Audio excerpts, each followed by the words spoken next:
3 নম্বর ওয়ার্ডের এই সংগ্রামী ভাই ও বোনেরা, রাত 1টা বাজে আপনারা বসে শুনছেন। কি ভালোবাসা বিএনপির প্রতি, মারহাবা, আপনাদের অনেক ধন্যবাদ। আজকে 3 নম্বর ওয়ার্ডের একটি কর্মী সভা হচ্ছে এখানে। এই ওয়ার্ডের সম্মানিত সংগ্রামী সভাপতি, আমাদের বিএনপির সাধারণ সম্পাদক, 12 বার নির্বাচিত কাউন্সিলর এবং যিনি এখনই বক্তৃতা করলেন, শাহিন আক্তার শাহিন সাহেব। আমরা এখানে অনেকে স্মরণ করেছি মরহুম আমজাদ হোসেন সরকারের। আমরা তার সঙ্গে এসে এখানে বেশ কয়েকবার সভা করেছি। তিনি 3 নম্বর ওয়ার্ডকে বিএনপির একটি ব্যতিক্রম ধর্মী ওয়ার্ড হিসাবে চিহ্নিত করেছিলেন। আমরা তার আত্মার মাগফিরাত কামনা করি। এইখানে এই 3 নম্বর ওয়ার্ডের আমাদের সেই প্রবীণ নেতা আমার ডাক্তার জহুরুল ভাই, আজকের এই পৌর বিএনপির সভাপতি আমাদের আমজাদ হোসেন সরকারের স্নেহের ছোট ভাই রশিদুল হক সরকার, সাধারণ সম্পাদক শেখ বাবলু সহ এই মঞ্চের নেতৃবৃন্দ এবং আমার প্রিয় ভাই বোনেরা, আসসালামু আলাইকুম। পুনরায় রাত তো অনেক হয়েছে, যারা প্রবীণ একেবারে তাদের একটু কথা স্মরণ করে দিতে চাই। এই এলাকার মানুষ রাজনীতির দিক থেকে কত শক্ত আমার কথাটা মনে পড়ে গেল। যারা প্রবীণ আমার মতো যাদের চুল পেয়ে গেছে তারা জানে 1973 সালের নির্বাচন। কারা কারা মনে আছে? একটা হাত তোলেন দেখি। 73 সালের নির্বাচন, জহুরুল ভাই মনে আছে?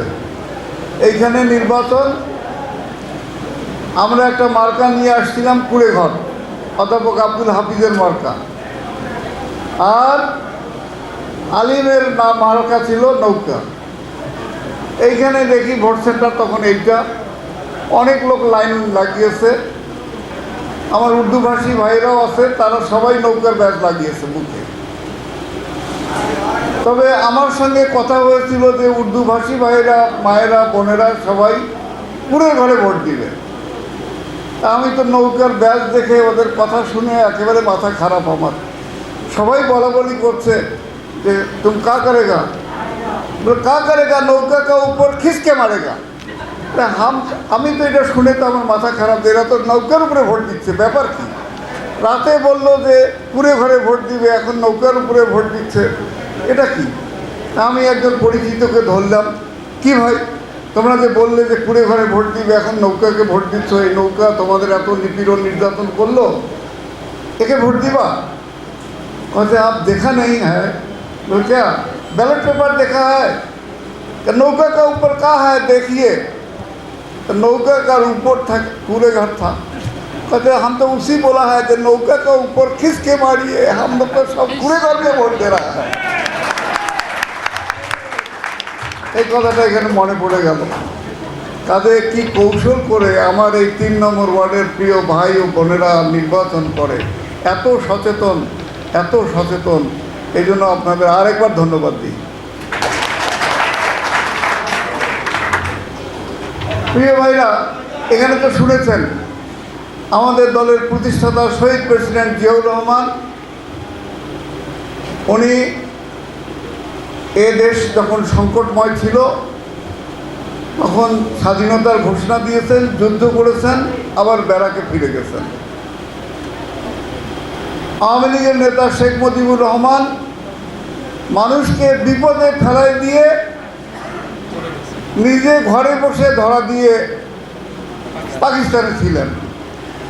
আমরা স্বাধীনতা পেলাম 1971 সালের 16ই ডিসেম্বর, আর উনি পাকিস্তান থেকে আসলো 1972 সালের 10ই জানুয়ারি। এসে কি হলেন? বান দিয়া প্রধানমন্ত্রী হলেন, প্রধানমন্ত্রী। আর মধ্যখানে শুধু এইটুকু স্মরণ করে দেই, মানুষকে কিভাবে ভাওতা দিতেন। ৭৪-এর দুর্ভিক্ষ, মানুষ কচু কচু খেয়ে হাজার হাজার মানুষ মারা গেল। আমার মায়েরা বোনেরা নিজের ইজ্জত বাঁচাবার জন্য জাল পেঁচিয়ে ইজ্জত রক্ষা করলো।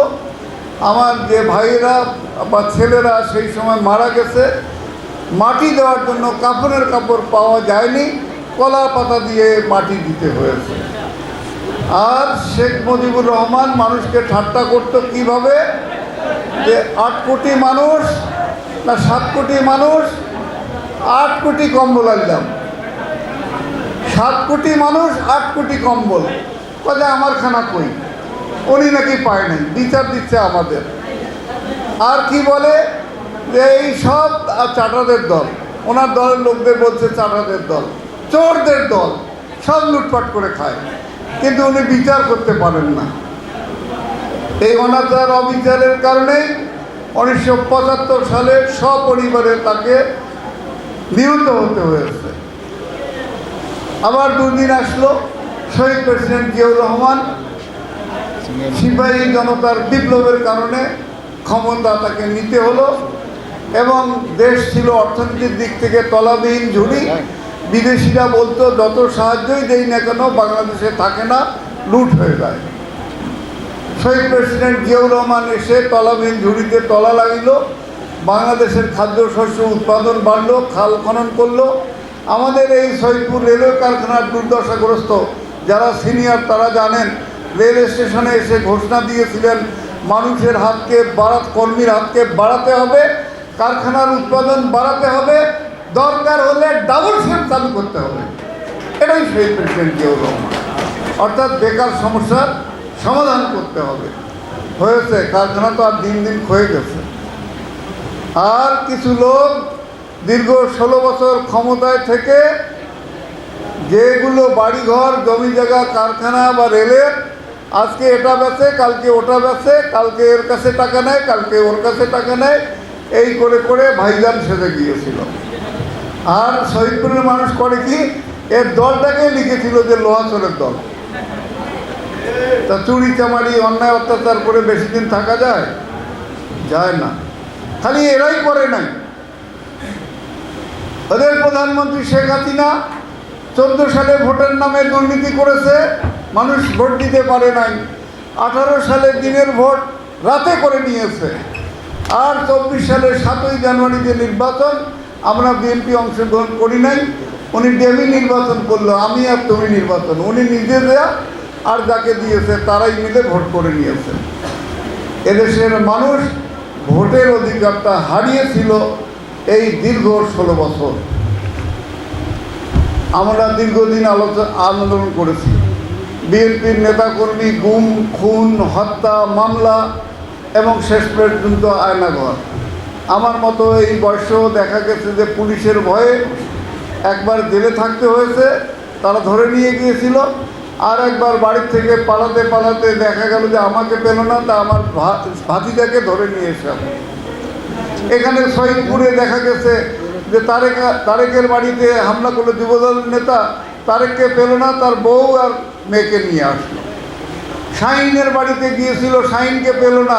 আমি আগেই বলছিলাম শাহিন আজকে ডিআইজিআরসি এখানে বলে গেছে যে বিএনপির সভাপতি আর সেক্রেটারিকে ধরো, কাজে তুমি পালাও।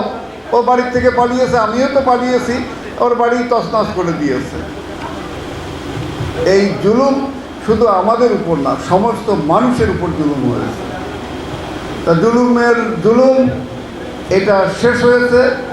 আজকে একটা সময় আসছে, আগামী দিনে একটা সুষ্ঠু অবাধ নিরপেক্ষ নির্বাচন হবে।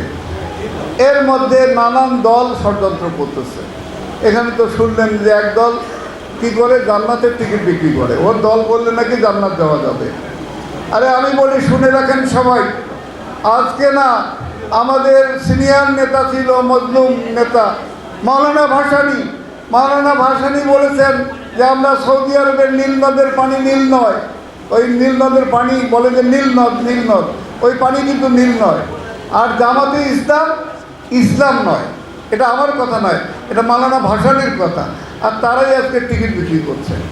বলেন দেখি, টিকিট বিক্রি করতে পারে, সার্টিফিকেট দেওয়া লোক আসছিল, সেটা আমাদের প্রিয় নবী হযরত মুহাম্মদ সাল্লাল্লাহু আলাইহি ওয়াসাল্লাম। তার জীবদ্দশায় 10 জন সাহাবীকে জান্নাতি বলে ঘোষণা দিয়েছেন। আর এরা কারা? জান্নাতের টিকিট বিক্রি করে? এরা তো ভুয়া, ভাওতা, মিথ্যাবাদী। এদের কথা কখনো বিশ্বাস করবেন না। আর একদল ছাত্র বেরিয়েছে, বৈষম্য বিরোধী ছাত্র। এরা এখন দল করেছে। ওই যে ইয়েতে উপদেষ্টা হয়েছিল, আজকে পেপার খুলে দেখেন তারা হাজার হাজার কোটি টাকা লোপাট করেছে। চুরি চামারি করে এখন রাজনৈতিক দল করার নেশায় পেশায় লেগে গেছে, আর মনে করে যে তরুণরা তাদের। এই জন্য আজকে আমরা বগুড়ায় মিটিং করে আসলাম। আমাদের নেতা তারেক রহমান আগামী দিনে বাংলাদেশের এই তরুণরা কি চিন্তা করে সেই চিন্তা ভাবনা শোনার জন্য, গবেষণা করার জন্য বগুড়ায় আগামী 23 এবং 24 তারিখ একটা কনফারেন্স হবে। আমাদের এখান থেকেও তরুণ ভাইদের আমরা নিয়ে যাব সেখানে। তাদের চিন্তা কি, এই দেশ সম্পর্কে তো চিন্তা সবারই করতে হবে।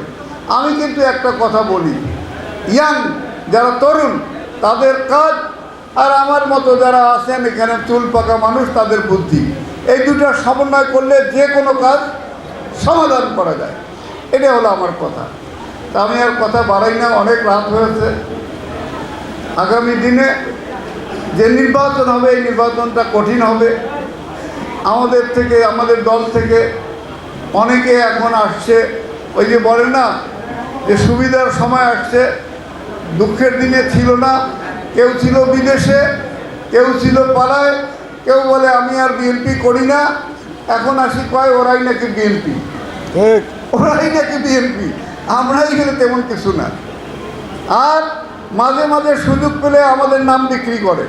গতকাল কিশোরগঞ্জে একটা মিটিং করছে, আমরা ছিলাম না। এখনই একজন ফোন করে বলতেছে যে টিভিতে আপনার নাম প্রচার করেছে, গতকাল নাকি আপনি কিশোরগঞ্জেও ছিলেন। কিশোরগঞ্জে যায়নি, যারা বিএনপির সঙ্গে বেইমানি করেছে, গাদ্দারি করেছে, তারা গতকাল মিটিং করেছে ওখানে। আর ওখানে ওরা নিজেরা পরিষ্কার হতে পারছে না, আমার নামও ব্যবহার করতেছে যে অধ্যক্ষ আব্দুল গফুর সরকার ওইখানে মিটিংয়ে উপস্থিত ছিলেন। এরকম মিথ্যা চারিতা করতেছে তারা। তো এইরকম কিছু কিছু লোক ভাওতা দিয়ে আগামী দিনে তারা বলবে যে আমরাও বিএনপির আসল লোক, আমরাও টিকিট চাই, এই কথা বলে আপনাদের সামনে আসতে পারে। আমি বলতে চাই এইটুকু, আপনারা সবাই দোয়া করবেন। আগামী দিনে আমজাদের সঙ্গে ছিলাম দীর্ঘদিন। আমজাদকে বিভিন্নভাবে জহুরুল ভাই সত্যি কথা বলেছেন। আমজাদ প্রত্যেকটা ব্যাপারে জিজ্ঞাসা করতো, মামা এটা কি করব, এখন যে এই সমস্যা এটা কি করতো। আমার মেধায় যেটা কুলাতো আমি তাকে পরামর্শ দিতাম। এখন আমজাদ নাই, আমার সহকর্মীরা সবাই আছে, আপনারা আছেন। আপনাদের সঙ্গে নিয়ে আগামী দিনে আল্লাহ যদি তৌফিক দেয় আর আমার